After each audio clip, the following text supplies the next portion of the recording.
Hi guys, সবাইকে শুভ রথযাত্রা। আর এখন আমি যাচ্ছি আমাদের এখানে রথ টানতে। আর দেখো কত ভিড় রথ টানার জন্য।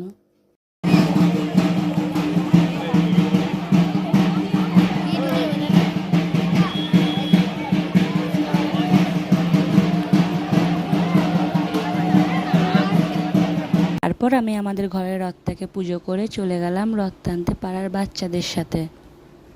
शुभ शुभ दिन आया, शुभ घड़ी, जय जगन्नाथ से गूंजा आसमां, उसे चारों धाम का पुण्य मिला। द्वार खुला, हर द्वार खुला, जगन्नाथ जी की जिस पे कृपा, काल भी क्या कर लेगा भला। परिक्रमा पथ पर जो भी चला, द्वार